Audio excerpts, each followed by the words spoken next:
Hello. How is everyone doing? Right. Good. Just a few housekeeping notes of my own. I have this long standing phobia of lecterns, and when I stand behind them, I lose my ability to speak. But I'm working through that. So if I ever step out like this, I will project. Well, right. Yeah, this is you. I just blew out your ears. Sorry. Is anyone here on their lunch break? If you need to up and scoot out during the middle, I'll understand. The other piece is our technology doesn't seem to be working, and someone's going to go work on it. So if we get it at the end, I'll run you through all the images that we're going to accompany the presentation. If not, then hopefully when this appears on ETA, maybe I can get them some of the images, and that'll be in the final product, perhaps. I'm going to talk today a little bit about the Underground Railroad, what it was as part of our history, what remains of it today, and in particular, I'm going to speak about a journey that I've been on for the past 20 years, documenting, reconstructing, walking routes of the Underground Railroad, and how I discovered my family along that historical route. But we always start at the beginning.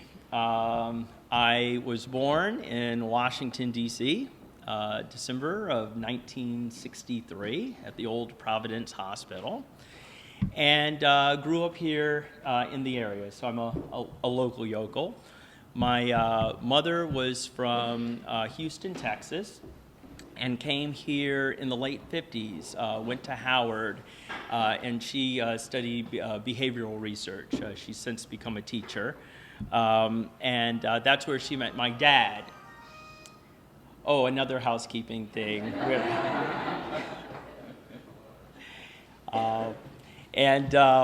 And that's where she met my dad, who was at Howard in the grad school as an entomologist, and he worked for the Department of Agriculture. And so after I was born, like many middle-class blacks of the time period, they were moving upward and onward. And after a couple of years, moved out of the city to Montgomery County.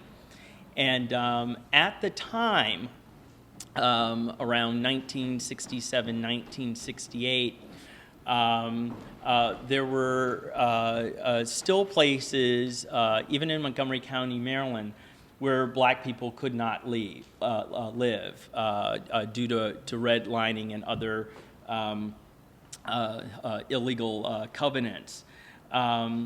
But my parents were very fortunate. My mother worked with a gentleman named Victor Cohen, who was actually selling his house in a little community called Kemp Mill. And Kemp Mill, as many of you are familiar, I'm sure some of you may even have been former neighbors of ours, was a community started in the early 50s by Holocaust survivors. So when we moved there, the story goes that some of the neighbors asked Mr. Cohen who was buying the house, and he said, "Some Cohens," and then we arrived. But we weren't trailblazers. We were the third black family on the street.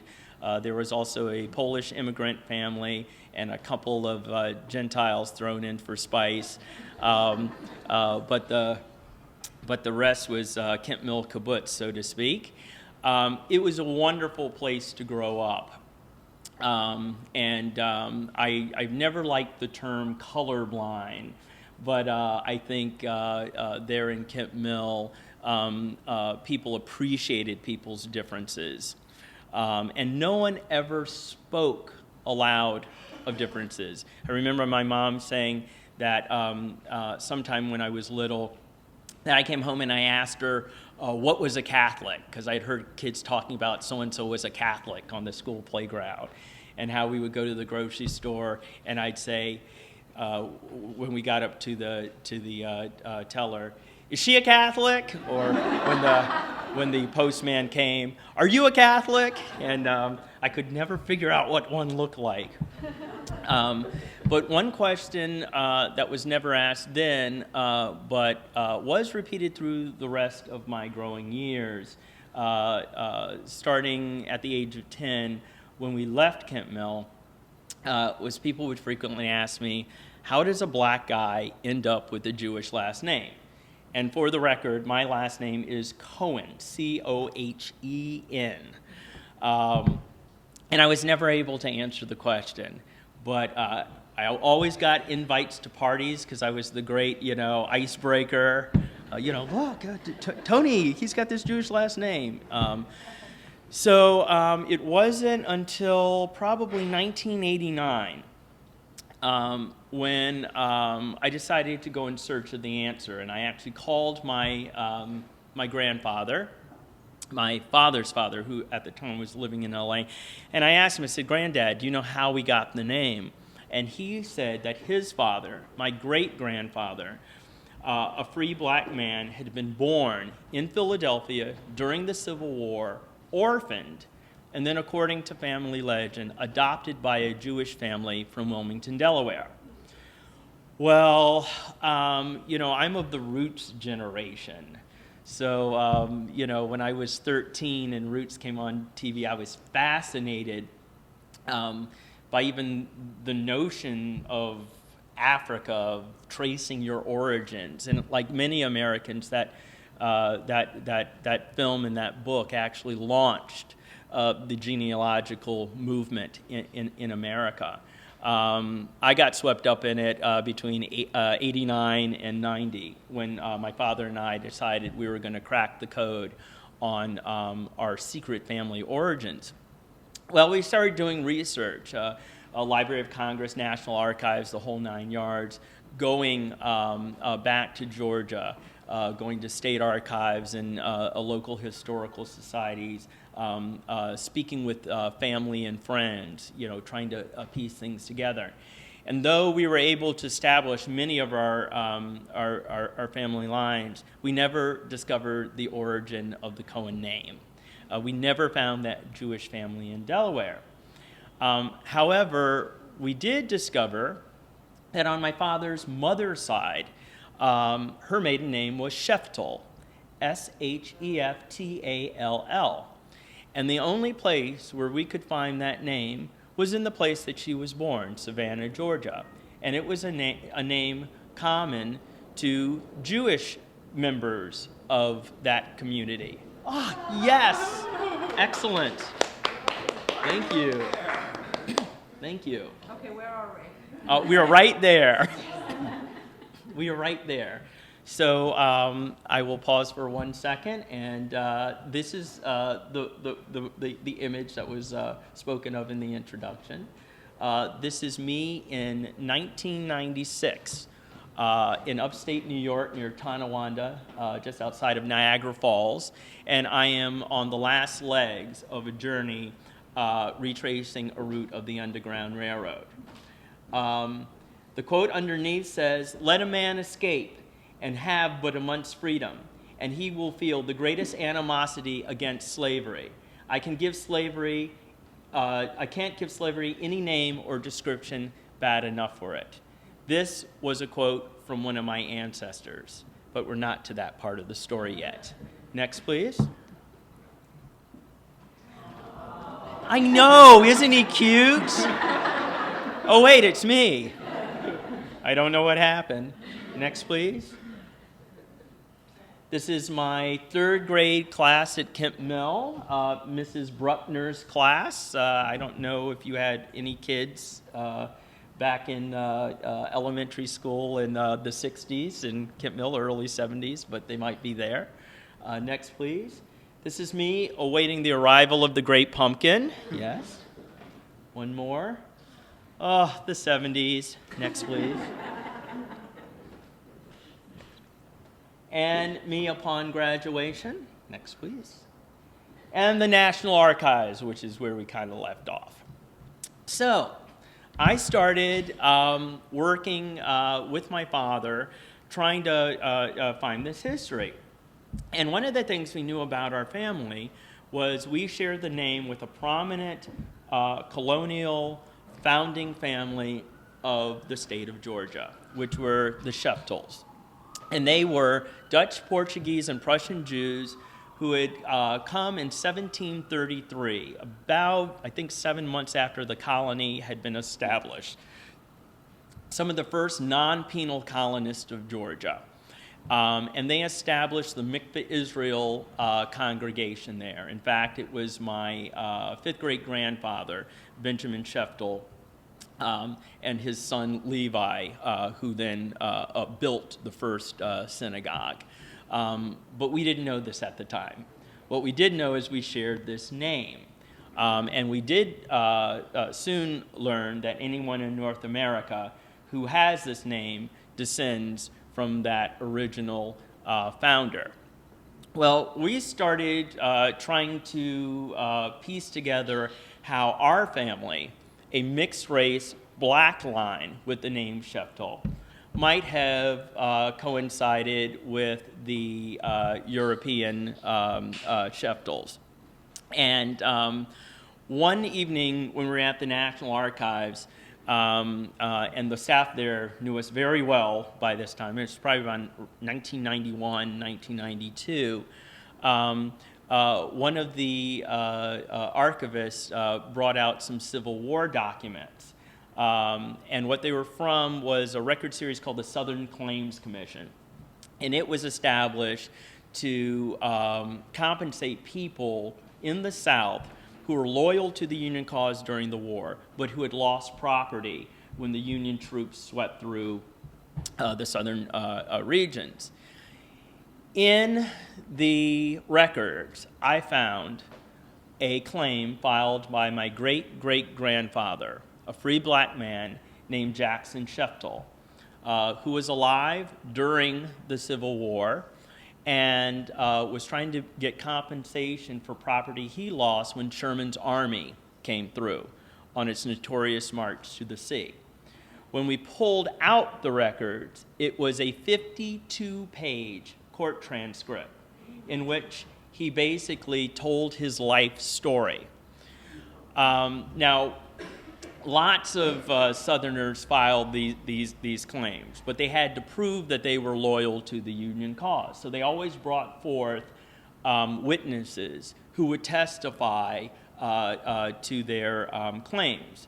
And in an interesting twist of history, the U.S. government, who had to approve the claims, would bring former Confederates into these court testimony and get their testimony about how so-and-so had helped the Confederates. If they found that you had helped the enemy, your claim was denied. Well, one of the first witnesses for my great-great-grandfather was a man named Mordecai Sheftel. And when he was sworn in, the court asked him to state your relation to the claimant. And he said, the claimant is my half-brother. So a Jewish man in a Southern court stands up and claims blood lineage to a free black man of the same surname. And in that one moment, the link between my family's present and my family's past went back, we think now 500 years. So that was my roots moment, so to speak. But that just opened the door to many more searches and many more questions. Over the next few years, I would go on to research my mother's side, trace both lines of my family, some back 500 years, to 10 different ethnicities in 3 different continents.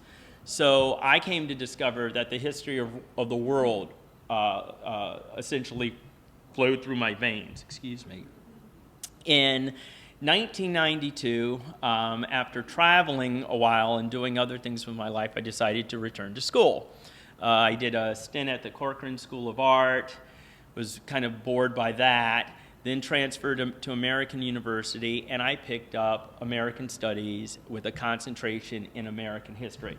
Not to say that the Corcoran School of Art is boring, but when I got there, I wanted something that I could do that would pull from my experience doing family history. And I took one course on American slavery where I was given the task to document some part of history that had already gone recorded. And so I chose the topic of the Underground Railroad. The Underground Railroad, the secret network by which people, slaves in the South, were able to access routes to freedom, sometimes safe houses, sometimes the natural environment, sometimes man-made transportation routes, and get to a place of freedom. I chose it because it was secretive in nature, and I wanted to use the methods I had used to find my family history to document this portion of history. And I chose Montgomery County, Maryland as my focus. So the question then was, how do you find something which by its very nature was never meant to be found? The Underground Railroad was clandestine, secretive, and the idea was that people wouldn't know how it operated, thus the safety of its passengers would be ensured. Well, I started out at the Montgomery County Historical Society where I was working as an intern, and just asked. I asked one of the librarians there, did we ever have an Underground Railroad here? And she said to me, Montgomery County was a southern county in a southern state. Only 6 people voted for Lincoln in the 1860 election, so no one would have been for the Union. And no one would have been willing to help out black people. And with that, she said I should pick another topic. But that kind of made me curious because certainly Maryland was a slave state and a place where the likes of Frederick Douglass and Harriet Tubman came from. And then I knew that because of all the slave narratives and biographies, autobiographies that exist by former slaves who came from all across the South, that on their journeys north, many of them passed through Maryland. So that just didn't seem to quite work for me. So I started striking out on my own. I soon discovered that in our county we have a Quaker community, the Sandy Spring community. And I met people, descendants of those Quakers, who had not only family history, but letters in their family possession which described the escapes of runaway slaves. I then went to the courthouse and found court transcripts of people who had been tried and convicted of harboring slaves, people who were never considered heroes in the South and never made it into the history books. And I got information that way. I then began looking at the runaway slave notices in local papers, which gave very vivid descriptions of the escapee, along with suspected routes or methods of escape that they might have used. And then I found articles in the newspaper put there by local sheriffs about people who were caught on the road escaping, which routes they were taking, who their accomplices were when they were caught, and what supplies they had on them. All of a sudden, the Underground Railroad south of the Mason-Dixon line began to open. Well, we'll fast forward a bit. During that period where I was doing my project, I documented 5 routes of escape through Montgomery County in the area, 2 safe houses in our county, and about 50 locations that had some connection to the Underground Railroad story. I wrote my paper, I got an A, and then I graduated with a history degree from American University. Then I was faced with a mystery even greater than that of the Underground Railroad, and that's, what do you do with a history degree? But that summer, I decided I was just going to get out there, volunteer, intern, do as much that I could in my field. The Montgomery County Historical Society, someone at the library asked me if they could read my school paper, and they did, and they said, this is really great. Why don't we publish it in the form of a booklet that we can sell out of the gift shop? So in December of 1994, we published this little booklet, and within 6 weeks, all 500 copies had sold off. Local bookstores, the public schools. Then we put together a bus tour, which was very successful. And then I started being asked to speak in local schools. Now I have to remember that my visuals are back. Right here is, we're going to skip that for a moment. This is an image of a runaway slave. This is probably the first image that I found in a local paper for a fugitive slave. And it really gave me a sense of the kind of time and place that I was dealing with, and led me to continue my research through all those different sources that I mentioned. This is a copy of my book, the History and Driving Guide, that was published by Montgomery County Historical. And this was me, the Ready Freddy historian, ready to go out and speak. And my first speaking gig was actually from a private school in Rockville called Green Acres. And they invited me out to talk to the fourth graders about the Underground Railroad. So I put on that suit and that tie, and I went out, to educate the young scholars about this very important part of history. And I remember getting there was a big room, and like all-purpose room. The students were there, and something just told me, don't bore them, because when I grew up, I was bored by all my history teachers. So instead of giving them all these facts and figures, I said, who here can tell me what the Underground Railroad was? Well, one girl raised her hand, and she said, it was neither underground nor a railroad. And I said, oh, that's very good. And I said, well, who can tell me where it went to? And some kids said Canada. Some kids said that slaves escaped in their own communities, hid out in the woods, and never accessed the Underground Railroad. One boy said that they went south into Spanish Florida, and another one said they crossed the Rio Grande and went into Mexico. And then I thought, well, what am I doing here? These kids are experts. And so then I said, well, it seems you know a lot about the Underground Railroad, but how many of you have ever traveled the Underground Railroad? Well, that got them.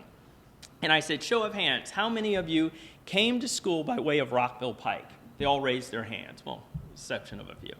And I said, you have traveled the route of the Underground Railroad. And I began telling them the way that historic road was used by runaway slaves. And I'm really engaging the group, and then one boy raised his hand and said, Mr. Cohen, were you afraid when you escaped on the Underground Railroad?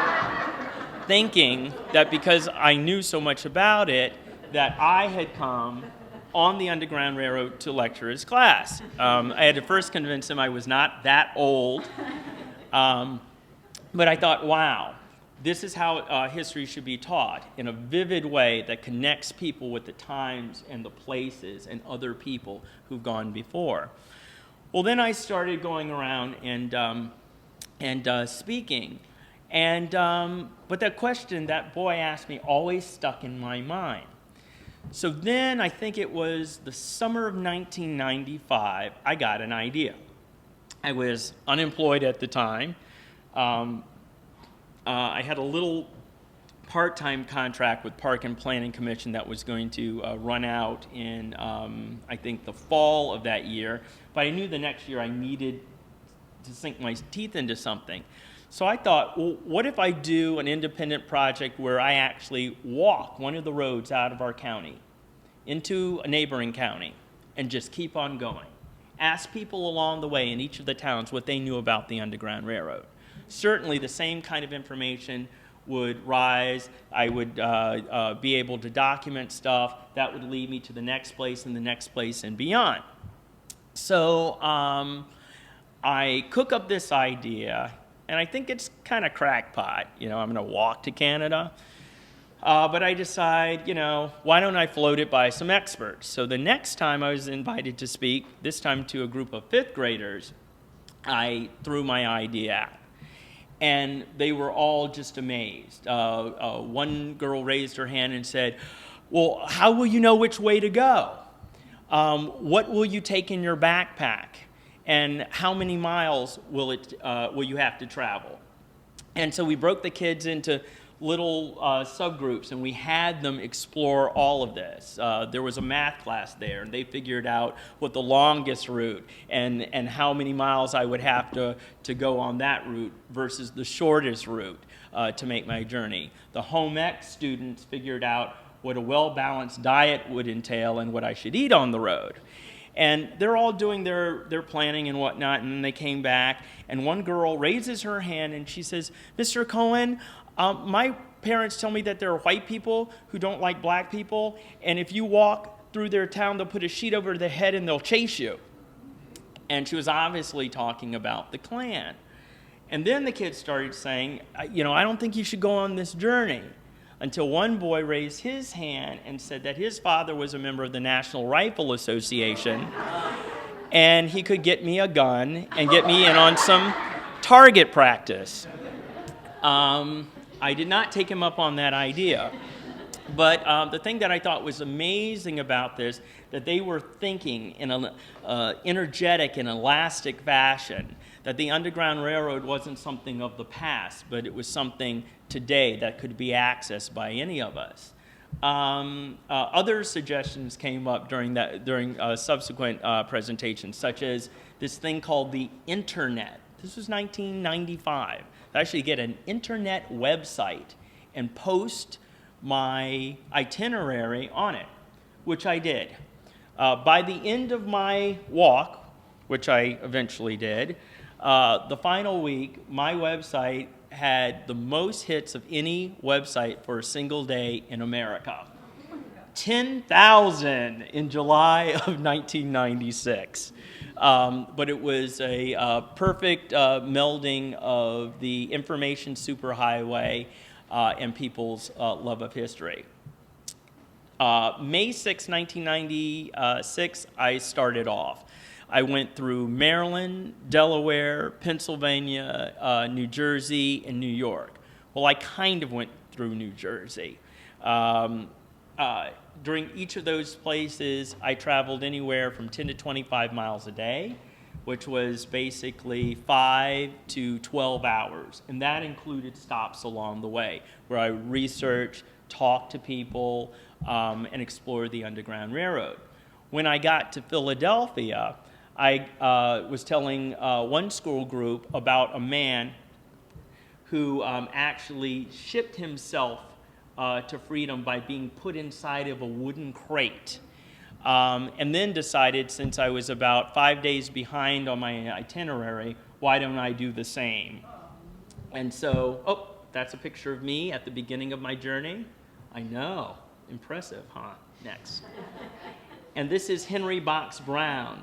This is the man who in 1849 put himself in a wooden crate with the assistance of a friend and was literally mailed to the North, to Philadelphia, which is why I told that story and why I then decided to follow in his footsteps, being put inside of a 2.5 by 3 foot crate and smuggled on an Amtrak train. But I'll save that for another lecture. Next, please. I finally get to Canada, crossing the Niagara River at Buffalo, at a little point called Black Rock Landing, where fugitive slaves commonly crossed. Once I was on the road, Smithsonian Magazine actually came out and followed me for the last 10 days of my walk. The article came out in October of 1996. Oprah read it, had me on her show, and then asked me if I could help train her for her role in Beloved, which I did in the summer of 1997 by taking an old plantation near Sandy Spring, Maryland, converting its appearance to what it was like during the 1850s, bringing Oprah Winfrey down, blindfolding her, transporting her to that plantation, changing her into slave clothing, and once the blindfold came off, she was in the year 1850, and I had her live and work there so she would get a real experience and approach her role from experience instead of acting. But I'll save that story for another lecture. Next, please.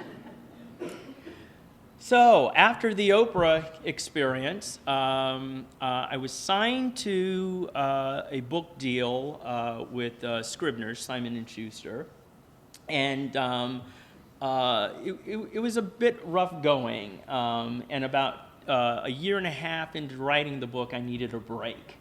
So I told my editor that I was heading out on a second journey, this time from Alabama to Canada, 3 months through 10 different states, following another route of the Underground Railroad that had me cross from Detroit over into Windsor, Ontario. And I brought along a film crew because I had planned to make a documentary.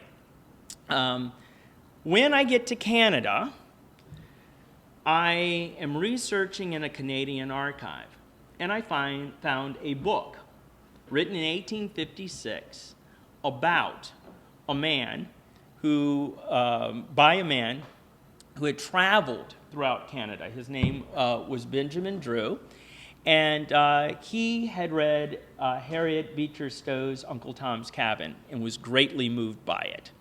And so a few years later, he goes to Canada to interview the real slaves, the fugitives who had escaped there and were living there in exile, to find out what the true face of slavery had been like for them. And of the dozens of people he interviewed was included a man named Patrick Sneed. And I remember opening this book and reading the first line, Patrick Sneed, I belonged in Savannah, Georgia. I am as white as my master, but I was born a slave.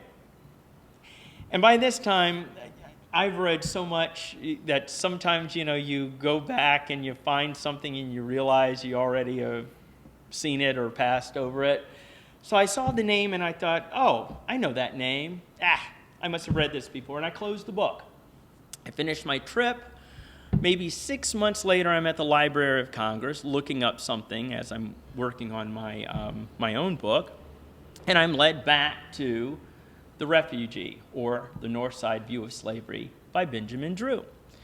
And I open the book, and there again is the name Patrick Sneed, except this time I read the narrative and realize I've never read it before, but I still remembered that name. A few months later, I go back to my family records and the Southern claim that was recorded for my great-great-grandfather, who lost property when Sherman's army swept through. And as I'm transcribing it, I realize that in one section, he is trying to confirm his role as being an aide of the Union Army. And he talks at one time about sheltering an Andersonville prisoner of war who had escaped and was trying to reach Union lines, wound up in his backyard. He sheltered the man for several weeks before smuggling him through the Confederate pickets over to the awaiting Union gunboats.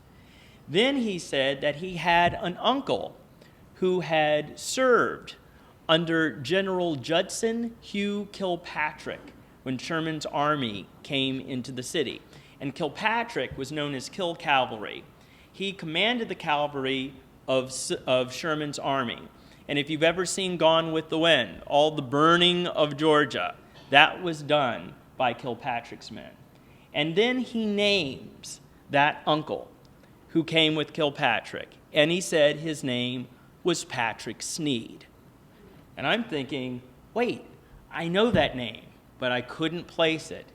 And then a few weeks later, I realized that there was a Patrick Sneed in my ancestor's court account, and there was a Patrick Sneed in this book of refugees who had escaped to Canada. And then I began to wonder if they were one in the same person. Now I'm going to fast forward here. Next, please. This is Benjamin Drew. This is the historian who wrote the book. And I can't tell you how many times on my journey since trying to document this person that I've looked at this picture and looked into this man's eyes, wondering maybe if in the reflection of his eyes I might see my ancestor. Of course, it's a ridiculous thought. He was probably sitting in a photographer's studio and my ancestor's not in there. But I began to discover all the people and their descendants who were associated with him. And so his story has, for me, become a living one, not one of the past. Next, please. So, a little bit about my ancestor and the narrative. So this man, Patrick Sneed, describes his life in Savannah. He was a cooper by trade who had had 4 masters before escaping slavery. His last one would not let him work for his freedom. And he started to have a bad relationship for him. And so in his narrative, he says that he eventually decided to head for a land of liberty. And he gives the month and the year of his escape, but no other information other than he ended up in Canada. Next, please. Well, once he gets to Canada, he said that he couldn't find work there. So he decided that he would actually cross back into the United States at Niagara Falls. Many of the fugitives did this so that they could actually work in the U.S., but they were still close enough to freedom that they could just dash across a bridge or take a boat across if danger came. And this is where he was in the summer of 1853 when someone recognized him. He was working as a waiter at the Cataract House. And this Grand Hotel used to overlook the American side of the falls. I think it burned around the first decade of the 1900s. But this is where he worked when the local sheriff from the area came to arrest him. Now, in Benjamin Drew's account, Uncle Patrick was described as being a man of 5'7", with red hair and freckles and no taint of Negro blood. So almost completely white in appearance. And even though he was a runaway slave, his master back in Georgia decided instead of doing legal procedures that would allow him to be captured as a runaway, he would trump up a charge that Uncle Patrick had actually murdered someone in Savannah. If you were charged with murder, you were automatically remanded to the court, would be remanded to the court in Savannah. You would not be brought before a judge. So when the sheriff approached him, at first he wasn't sure who he was looking for. Then he sees this man who is practically white and tries to arrest him. All of the other wait staff at this Grand Hotel come into his defense and push back the sheriff and his men. Pistols were drawn. They overpowered him, and Uncle Patrick escaped the hotel, ran down an escarpment, and jumped aboard a boat, which one newspaper would later describe as the Maid of the Mist. And that the ferryman took the boat out into the current below the falls, and when he got to the line in the river, he dropped anchor. Now, evidently, the boatman would give fugitives passage to the other side, but the sheriff was there on the shore screaming out, "He's not a runaway, he's a murderer." So the boatman turned around and brought him back. Meanwhile, the waiters from the restaurant were battling with a group of Irish construction workers, and a full-out riot occurred at the fall. Uncle Patrick was secured, and he was questioned. "Do you know anyone in Lockport?" they said. And he said, "No." They said, "Do you know anyone in Buffalo?" He said, "No." They said they would take him there. And then he protested. He said, "I'm not a runaway slave. My mother was a Jewess, and my father was a half-breed Indian." Well, they didn't care. They took him, put him in jail. He was obviously trying to pass at that moment, and he was probably telling the truth. His mother was probably a Jewess, though she was probably of African descent, and his father was most likely white or Cherokee mix, because Sneed is a Georgia Cherokee Indian name. So even through some of the documents that I found along the way, clues to his lineage kept coming up. Well, he gets to the trial. The judge of the time determines through records, through statements of witnesses, that this man is not a murderer, but is indeed a runaway slave, and this is a ploy by his master to get him back. The judge demands the master come to court to pick him up. He refuses. So he releases him. As the verdict has been declared that he is free to leave, he races from the courtroom. At that very moment, a telegraph is wired in from Savannah from a judge, Solomon Sheftel, who is actually my great-great-great second great-granduncle, saying this man is actually a runaway slave and not a murderer, but we'll take him back for that.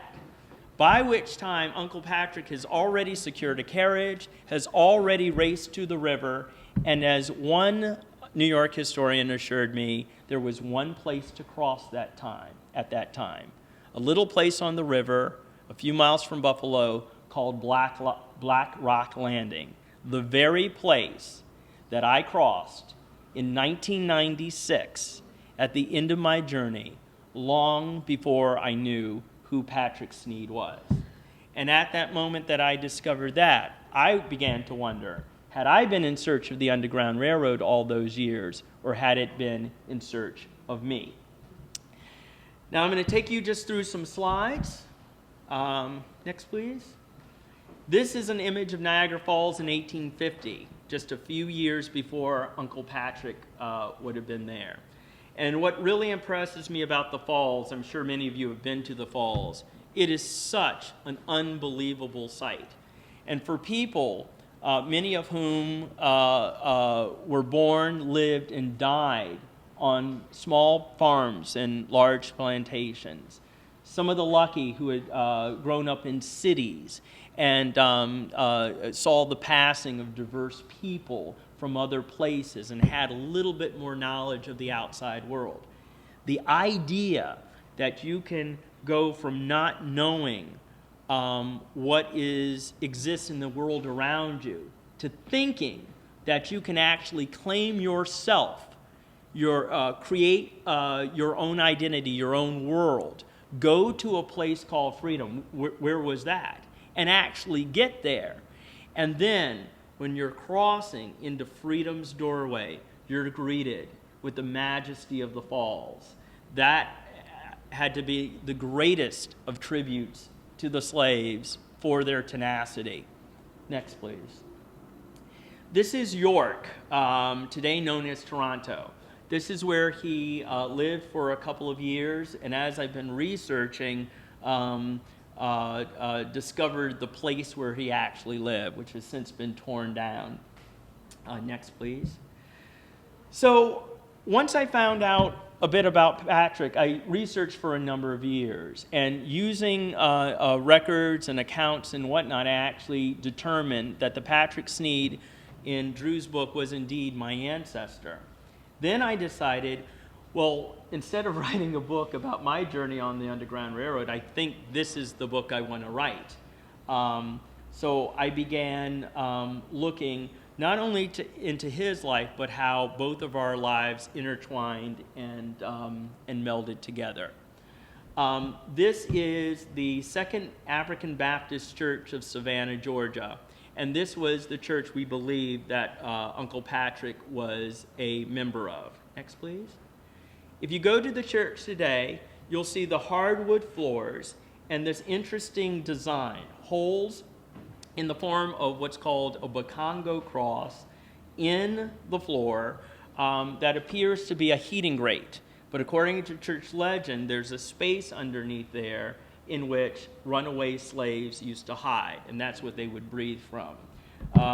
We need archaeology to tell us if that was true, and then determine if Uncle Patrick got his first inklings of the Underground Railroad through his place of worship. Next, please. This is Ellen Craft. When I started my research, I was trying to figure out how he got out of Georgia because he never mentioned. At first, I thought he may have gone the way that Ellen went. She was a octoroon, meaning she was as black-looking as any white person sitting here, that light skin. She and her husband, who was dark, probably darker than me, escaped in 1848, just a few months before Patrick did. And they did it by pretending to be planter and slave. Because she couldn't write, she had her arm bandaged so she wouldn't have to sign documents. Because she spoke in a black dialect, she put a bandage around her face saying that she had a toothache so that she wouldn't have to speak. And her husband William spoke for her. And in this fashion, they traveled by carriage and train, staying in the finest hotels throughout the South until they got to the North. In 1850 or 51, they were a living exposition at the London World Exposition and were given an award by Queen Victoria. Next, please. This man, John Brown, was from Georgia. And he was actually on a plantation where there was a free black man working, an Englishman who was born in Liverpool but was of African descent, who told him about Liverpool and how all the black people there were free. Well, he decides to escape one night, taking the largest road out of the plantation, thinking it will take him straight to Liverpool. It didn't. It took him over the Blue Ridge to the Tennessee River, where he built a raft, then on the Mississippi, down to New Orleans, where he was captured and put in jail. While he was in jail, another runaway was brought in who had gone to Canada, come back to get his wife and children. And he says, you can get there. Just follow the muddy water. Stick to the muddy water, it'll lead you to the north. He did. He follows the Mississippi River, then to the Ohio. He crosses over, gets to the north. And then this image was taken around 1859 in a photographer's studio in Liverpool, England, and was the frontispiece of his book. So people could get out of the Deep South. Next, please. This is a map from 1849, and somewhere here it shows Uncle Patrick's route. We don't know. Now, next, please. A few months ago, I discovered a piece of information. At the Ohio Historical Society, they have a collection by a man named Wilbur Siebert, who studied the Underground Railroad for years and collected first-hand accounts. And he made up this map. And we believe now we know Uncle Patrick's route. And I will be following it on my way out. As a twist to the story, we found another piece of information recently, and it appears that Uncle Patrick didn't escape from Georgia, but perhaps from Washington, D.C. Uncle Patrick had a brother, a man named Adam Mendenhall. And Adam Mendenhall was owned by a prominent Southern Jewish historian and newspaper writer, a man named Edwin de Leon. De Leon was the head of the Young American movement, and he was a Confederate during the Civil War and was actually the personal secretary of Jefferson Davis. He was brought here to Washington to start a pro-slavery newspaper, and we now believe that when Uncle Patrick's brother Adam came up, he asked permission to go with him. That once they were here, they escaped and got to Ohio along one of these routes and then to Canada. Next, please. This is the Provincial Freeman. This is one of the newspapers that cropped up in Canada during the Civil War, and it was started by a woman named Mary Ann Shadd Cary. She was a free black woman from Maryland, and she was the first black woman in North America to get a law degree, which she got from Howard University after the war in 1867. While she was in Canada, she started this newspaper, the first black woman to edit a newspaper. And this is where notices went out in the early months of the war, asking runaway blacks in Canada to put on the Union uniform and come back as soldiers. Uncle Patrick did. Next, please. Have a few more. This is a image from Harper's from 1863, and it shows a slave, Gordon, and the whip marks on his back. Then him, after he was freed from a jail by Union soldiers, dressed in civilian clothes, and then as a conquering soldier, going to fight and overthrow slavery. Next, please. This is William Tecumseh Sherman, the architect of total war and the man who brought the South to his knees on his fiery march to the sea, which we now believe indeed Uncle Patrick was on. Next, please. This is the headquarters in Savannah where William Sherman set up his headquarters for his staff. And I always have this kind of fantasy that Uncle Patrick was there and they were, sipping mint juleps on the veranda, and it probably didn't happen, but this building still stands as a landmark. Next, please. As I'm working on this book in the film, I've come to realize a lot of the experiences Uncle Patrick has have really become part of our popular culture. So when you think of Scarlett O'Hara, while Atlanta's being burned, fist against a blood orange sky, cursing the Yankees, that she's really speaking about Uncle Patrick as well. Next, please. Another direction that the story has taken, Benjamin Drew interviewed as part of his book Harriet Tubman. She escaped the same year as Uncle Patrick and was on his path as as Drew went through Ontario to these different communities. I believe that it's likely he crossed paths with Harriet Tubman, may have even known of her. Next, please. This is General Judson Hugh Kilpatrick. And one of the things that I always do in my historical research is try to put real people in it. So every person who I have a name for in Uncle Patrick's journey, I have a file for, and I try to trace their lineage down to today to see if there are living people who might have a piece of the story. Next, please. This is a picture of Kilpatrick in the center with unidentified service people around him. Could one of those be Uncle Patrick? I don't know. Probably not, but it's maybe him in the window. And do you know who the next person is? Anderson Cooper is the great-great-grandson of Judson Hugh Kilpatrick. Now, the interesting thing about this, Anderson Cooper's mother is Gloria Vanderbilt, excuse me. Thank you. Rumor has it that they have quite a collection of family memorabilia and photos and whatnot. So I'm kind of hoping that when I do my documentary, I'll be able to meet with them and discuss Uncle Patrick. It sounds a little far-fetched, but when I did my walk back in 1996, a local reporter covered it about a week before I left, did a story on the walk, got such public response from it that she did a follow-up story from the day I left, and then 3 stories in different places on my journey.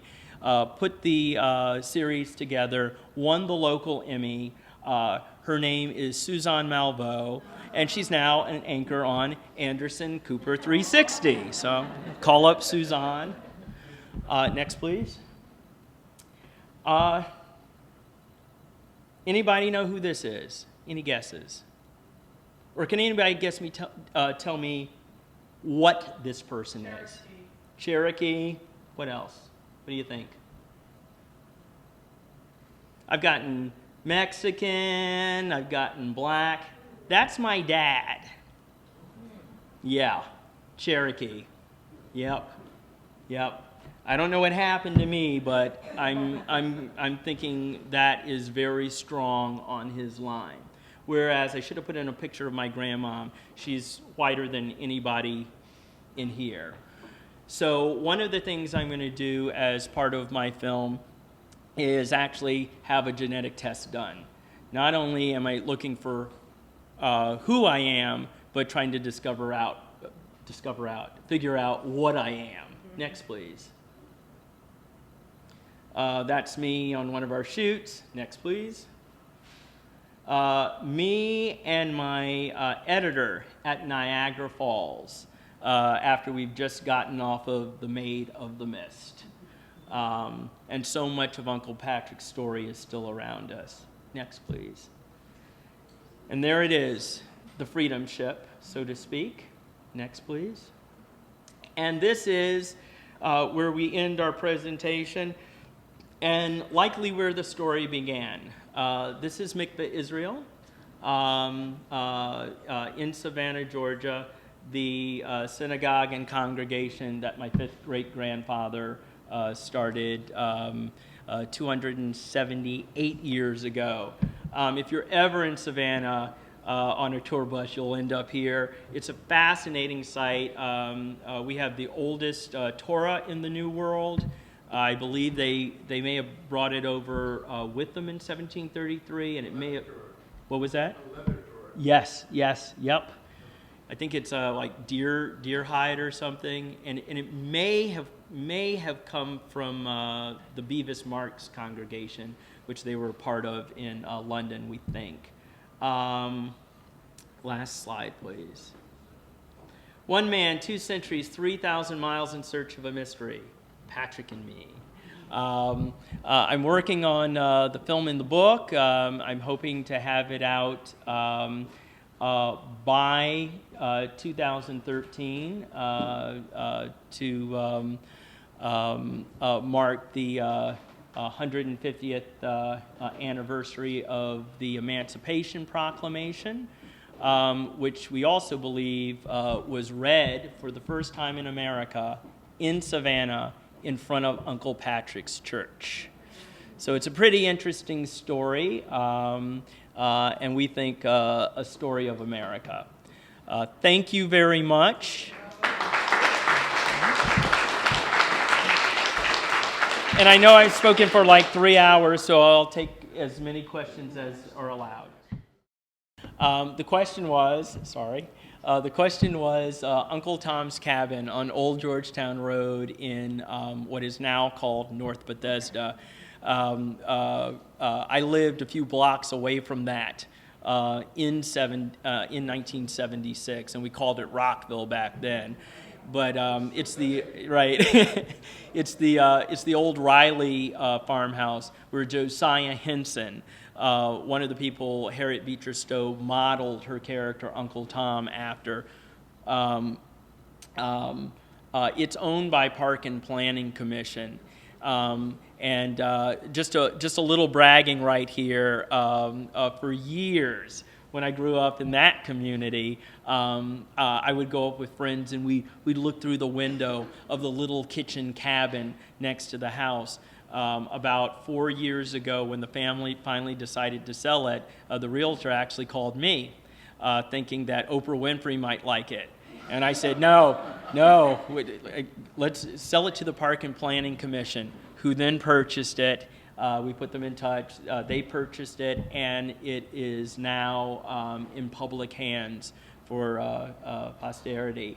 A few days a year they open it up. They're still working on the plan, but the first weekend of November, we celebrate a holiday in Montgomery County called Emancipation Day, and that celebrates the day in 1864 when slavery was abolished in Maryland, and it's open on that day. And if you go, it'll be in the newspapers and whatnot, but the best thing to do would be to Google Park and Planning or MNC PPC and Josiah Henson site, and there's a link where you can get on their mailing list. The question was, the Underground Railroad in the South, was there an equivalent in the North at the time that the North had slavery? Is that the question? Yeah. Most of the northern states, by the first decade of the 19th century, had abolished slavery, if not in practice, at least on paper. And a lot of those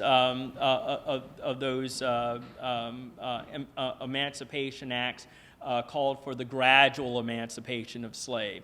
I think New York, it was 1827-28. I think the last slave freed in the North was right at the cusp of the Civil War, and that might have been in New Jersey. But slavery died out. There were definitely people in the 18th century who aided slaves. It was not called the Underground Railroad then. And the name Underground Railroad seems to track with the rise of the above-ground railroad, which to many people was a mysterious bit of technology. So it was a good thing to liken it to. I think the first printed terminology using that term was in 1842.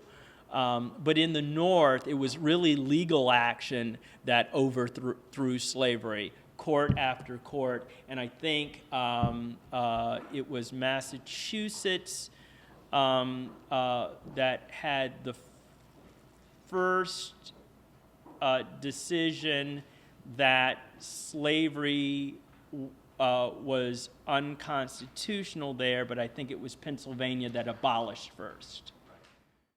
The question is, did I ever find the origin of the Cohen family name? The answer is no. And one of you could be, who knows? Uncle Patrick's on my father's side. On my father's mother's side. Yes, which are the Sheftals of Georgia. Yes. The question was, when I started off, I had mentioned that I was kind of doing this free form and would find the clues to the direction that I needed to go along the way. When I began, or before I began, I had an itinerary. So I knew the states I would go through. I knew the general direction, some of the roads in the major towns or cities I would travel through.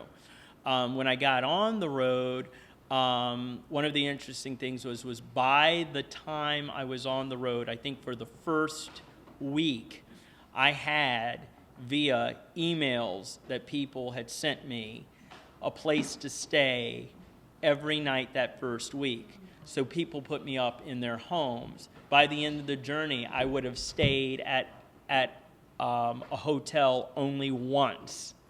And that was in Rochester when I was tired of talking to people, because by then, Voice of America, National Public Radio had picked up the story, and I was kind of set upon. When I would go to a small town, I'd find information by going to libraries, historical societies. I remember twice I went to realtors because they knew the history of the oldest homes in the community, and they told me which ones were reputed to be Underground Railroad stations, one of which I got in. When I was in Lancaster, Pennsylvania, in a little place called Bird in Hand, I stopped at one of those roadside alightments, if that's what you want to call it, where the Amish give you buggy rides. I was going to bribe someone to give me a buggy ride into the next county. Turns out I walked up to a Mennonite man who at the time was 81, and he was a member of the River Brethren. And when I told him what I was doing, he just kind of looked at me and he said, my grandfather ran a station, carried people on the Underground Railroad in his wagon. And he said, when I was a little boy, he took me down Christiana Pike and showed me the 3 homes that he would drop people off. Would you like me to take you? And I will tell you, how I put one foot in front of the other after that, I can't even describe. And this is where, the kind of historical, pragmatic, plan it out, get your maps and get your itinerary, just fell to the wayside, and the spirit of people and the Underground Railroad came forward. So it was a real mishmash. Sometimes I just had to make up, here's the straightest route. A couple of times as I was walking, I was so euphoric and walking so fast that twice I overshot the town I was supposed to stop in, one by 5 miles, one by 10 miles, and had to call people with this cell phone, was that big, and ask them to come pick me up, which I did. I always had to resume my walk where I had stopped it. And so once I stopped, people could put me in their cars, they could take me miles away, give me tours, bring me back, and then I would continue. The question was about a location in Rochester, if I was familiar with it as being an underground station. Rochester, exactly. He was there, and other abolitionists. Interestingly, I don't know if this happened in Rochester, but in Syracuse, not only was that a safe haven, but even the judicial system was rigged in favor of the runaway. So if you were captured on the fugitive slave law and brought before a court of law, they would frequently say, well, the judge is out of town for 9 days. Put the prisoner in jail. And then the next day, someone would come in and get them out of jail. There was one abolitionist, former slave, Jermaine Logan, who lived there, and he would put names and addresses of people in the local papers, if I'm correct, saying, these are agents of the Underground Railroad, fugitives come here. So there were not only safe places, but there were places that acted and operated in open defiance and hostility of the slave power. That's a great question. The question was, when people were traveling at the points between safe houses, or when they couldn't get aid, what did they do? Most fugitives, it's believed, who escaped never even left the South. They would go into the woods, swamps, things like that, and raid the plantation at night, or have other slaves bring them supplies. A lot of slaves actually used that method as a way of controlling the situation on their farms and maybe getting better working conditions. One woman, Harriet Jacobs, didn't know how to get out, so she faked her escape, and her uncle, who was a carpenter, built a little area in the garret of her grandmother's house, and she lived on the plantation for 7 years, I believe, in a space where she could only lay down during the day, 3 feet tall, like about 6 or 7 feet wide, and come out at night. And if that's not an Anne Frank story, I don't know what is. As people were going along, many of them got braver. One couple that escaped out of Kentucky crossed into Ohio thinking, yay, we're in freedom land, and that was slave hunting land. And they commented, I think the woman said that by the time she got to Canada, she was able to kill her first bear. So she was really emboldened by the journey. I believe it was the same couple described stealing food at first, but as their journey went along and they got into Ohio, they figured, hey, why steal the food? They went in to people's ice houses and dairy houses, would drink half the milk and eat pieces of the pie and leave the rest because they thought it would be funny if people woke up and found, big bites taken out of the pie. So, they got, a real system down and, dare I say, had a good old time running for their lives. Thank you all very much for coming out.